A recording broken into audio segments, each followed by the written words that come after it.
예, 할렐루야. 우리 2020년 10월 21일 수요 중보 예배를 시작하도록 하겠습니다. 찬송가 254장 내 주의 보혈은 함께 찬송하도록 하겠습니다. 내 주의 보혈은 정하고 정하다. 내 죄를 정케 하신 주 나로라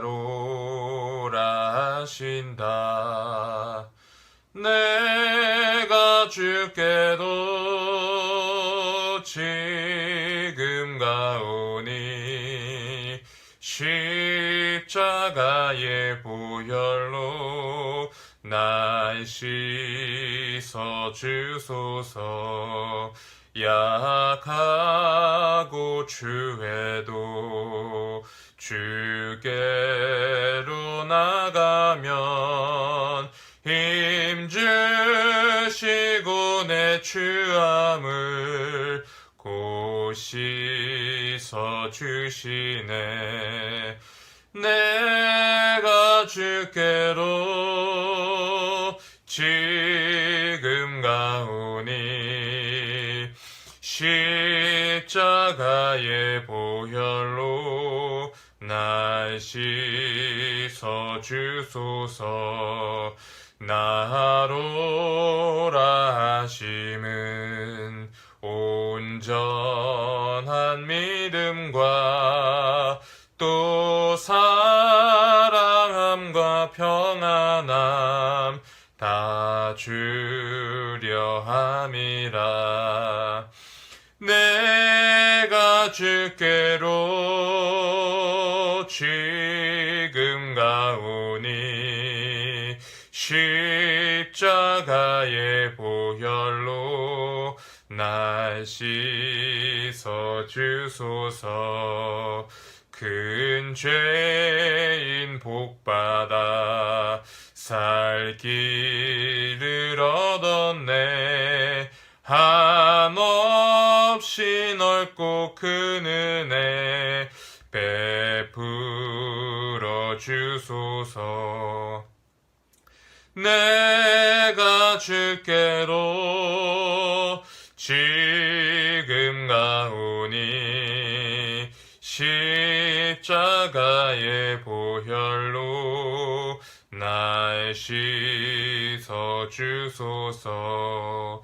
그 피가 맘속에 큰 증거 됩니다. 내 기도 소리 들으사 다 허락하소서. 내가 주께로 지금 가오니 십자가의 보혈로 날 씻어 주소서. 아멘.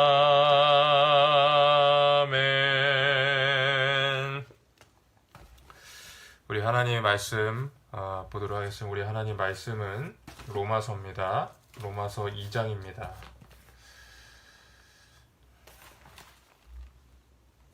로마서 2장 1절에서 5절까지 말씀 함께 읽도록 하겠습니다. 제가 읽겠습니다. 그러므로 남을 판단하는 사람아, 누구를 막론하고 내가 핑계하지 못할 것은 남을 판단하는 것으로 내가 너를 정죄함이니 판단하는 내가 같은 일을 행함이라. 이런 일을 행하는 자에게 하나님의 심판이 진리대로 되는 줄 우리가 아노라. 이런 일을 행하는 자를 판단하고도 같은 일을 행하는 사람아, 내가 하나님의 심판을 피할 줄로 생각하느냐? 혹 내가 하나님의 인자하심이 너를 인도하여 회개하게 하심을 알지 못하느냐? 그 인자하심과 용납하심과 길이 참으심이 풍성함을 멸시하느냐? 다만 내 고집과 회개하지 아니하는 마음을 따라 진노의 날, 곧 하나님의 의로우신 심판이 나타나는 그 날에 임할 진노를 내게 쌓는도다. 아멘. 하나님 말씀입니다. 오늘은 남을 판단하는 사람이라는 제목으로 여러분과 하나님의 말씀을 나누도록 하겠습니다. 이 찰스 엘리엇이라는 유명한 교육자가 있었습니다. 그는 1869년부터 약 40년 동안 하버드 대학교의 총장을 지내면서 그 오늘날의 명문 하버드 대학교를 만드는데 중요한 역할을 한 사람입니다. 그런데 이렇게 훌륭한 찰스 엘리엇도 학교를 운영하는 데 있어서 큰 실수를 한 적이 있다고 합니다.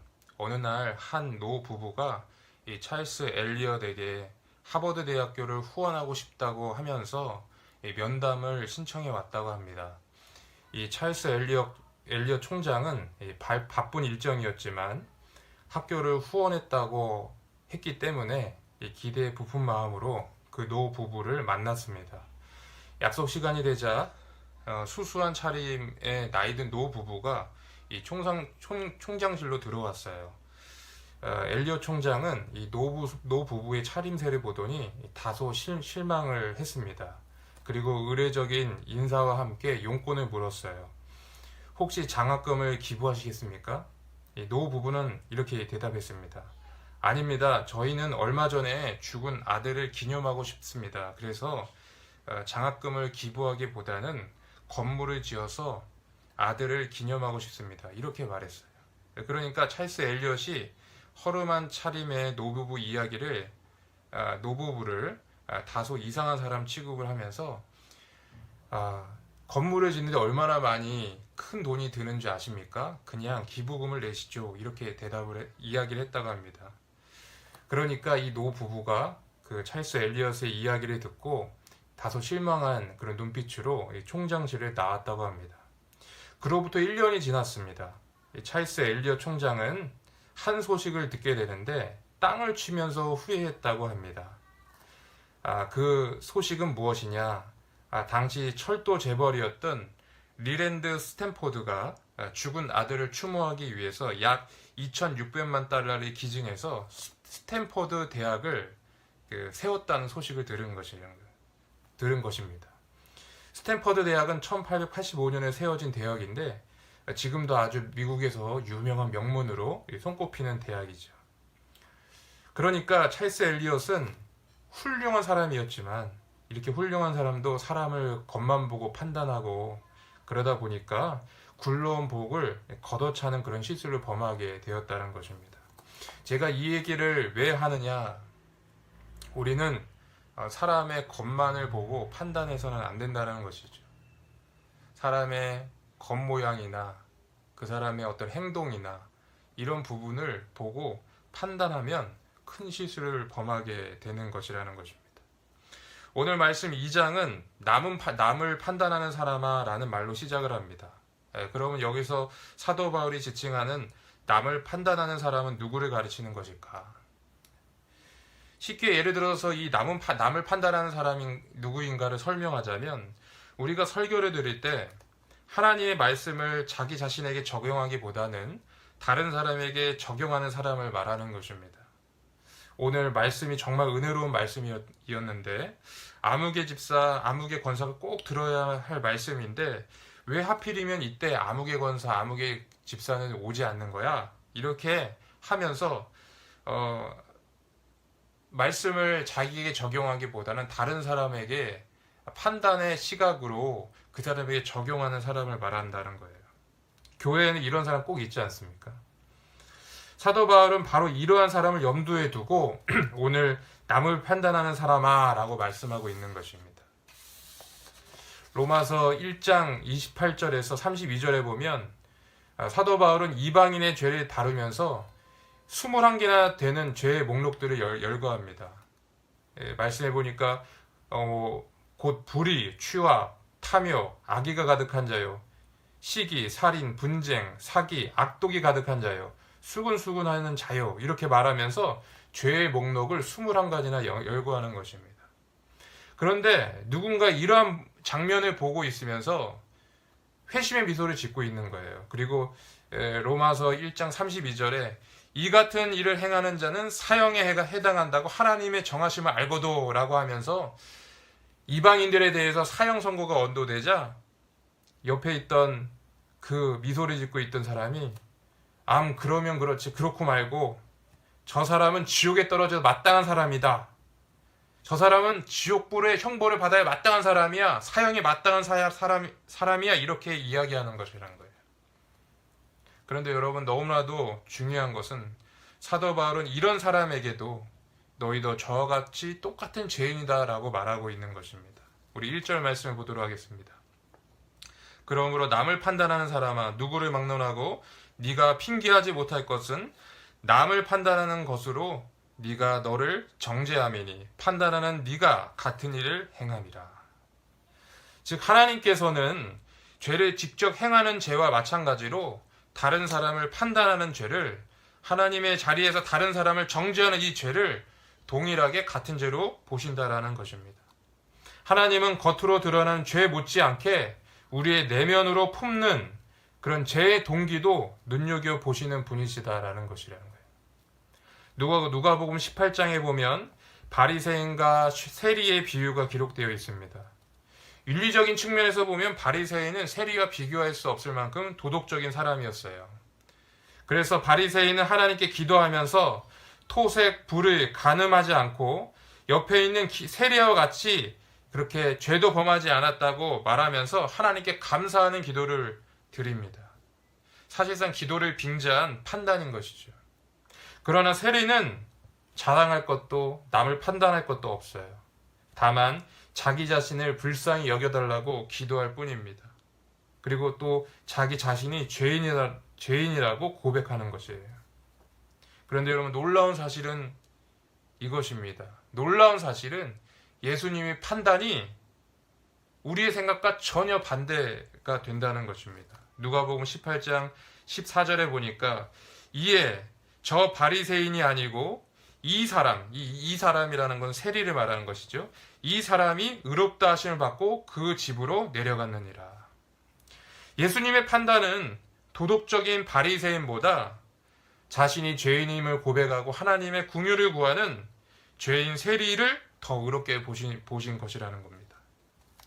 일반적으로 사람들은 드러나는 범죄로 큰 죄와 작은 죄를 구분합니다. 살인보다는 무기징역이 낫고 무기징역보다는 징역 10년형이 더 낫다고 생각을 하는 것이죠. 집행유예는 죄로 취급하지도 않는 것이 오늘날 사회적인 어떤 그런 그런 현상이라고 할 수가 있는 것입니다. 그러나 하나님은 사람의 내면을 살피시는 분임을 믿으시기 바랍니다. 실제적으로 간음을 하지 않았지만 마음의 음욕을 품었다면 그 사람은 이미 간음한 사람이라고 성경은 말씀하고 있어요. 즉 하나님은 겉으로 드러나는 외형적인 죄 못지않게 생각과 마음으로 품는 내면적인 죄도 엄격하게 다루신다는 것이죠. 그래서 오늘 말씀 5절에 보니까 다만 내 고집과 회개하지 않는 마음을 따라 진노의 날 곧 하나님의 의로우신 심판이 나타나는 그 날에 이 말 진노를 내게 쌓는도다 라고 말씀하고 있는 거예요. 즉 뭐예요? 고집과 회개하지 아니하는 마음이라는 거예요. 같은 말입니다. 고집하고 회개하지 않는 마음은 같은 말을 말해요. 즉 다시 말해서 마음 중심으로부터 회개하는 그 마음을 하나님이 보시는 거라는 거예요. 그래서 겉으로 깨끗하게 보이고 도덕적으로 보이는 사람이라 할지라도 하나님은 그 마음의 중심을 보시고 판단을 하시는 것입니다. 즉 1장에서 언급한 이방인의 죄는 육체적인 죄라면 2장에서 언급한 유대인 혹은 도덕론자들의 죄는 내면적인 죄라고 말할 수가 있는 것입니다. 그래서 하나님께서는 로마서 3장 23절에서 이러한 모든 사람들을 향하여 외면적인 죄를 지은 사람이나 내면적인 죄를 지은 사람이나 헬라인이나 유대인이나 다 모두가 하나님 앞에서 죄인이다라고 말하고 있는 거예요. 그래서 로마서 3장 23절에 보니까 모든 사람이 죄를 범하였음에 하나님의 영광에 이르지 못했다라고 말씀하고 있는 것입니다. 사랑하는 성도 여러분, 우리는 남을 판단하는 재판장이 되어서는 안 되는 줄 믿습니다. 우리는 오늘 오직 하나님 앞에서 긍휼만을 바라는 그런 연약한 죄인임을 고백해야 되는 줄 믿습니다. 큰 죄, 작은 죄가 없는 것이죠. 모두가 죄인이어서 하나님의 영광에 이를 수 없는 자라는 것입니다. 암 환자가 암이라는 사실을 인정해야 합니다. 왜냐하면 자기가 환자라는 사실을 인정을 할 때에, 그 사실을 고백할 때에 비로소 치료가 시작되기 때문입니다. 여러분, 수학을 배울 때도 우리가 분수를 배울 때 어떻습니까? 분모가 같지 않으면 서로 합할 수가 없어요. 분모가 같지 않으면 서로 더하기를 할 수가 없는 것입니다. 분자는 다를 수 있습니다. 그런데 분모는 같아야 합니다. 사람마다 어떤 사람은 과거가 좀 선할 수가 있어요. 또 그리고 어떤 사람은 험악한 세월을 보낼 수도 있습니다. 그러나 우리 모두는 하나님의 은혜가 필요한 죄인이라는 사실은 동일하게 똑같다라는 것입니다. 그러므로 우리는 우리 스스로가 주님이 필요한 연약한 죄인이라는 것을 고백하고, 그 고백 가운데 우리가 나아가야 되는 줄 믿습니다. 그렇게 할 때 하나님의 긍휼을 받을 수가 있는 거예요. 그렇게 할 때 하나님의 은혜를 입을 수가 있는 것입니다. 에베소서 4장 32절에 보니까 이렇게 말씀이 돼 있어요. 서로 친절하게 하며 불쌍히 여기며 서로 용서하기를 하나님이 그리스도 안에서 너희를 용서한 같이 하라. 이렇게 기록되어 있습니다. 또 야고보서 2장 13절에 보니까 긍휼을 행하지 아니하는 자는 긍휼 없는 심판이 있으리라.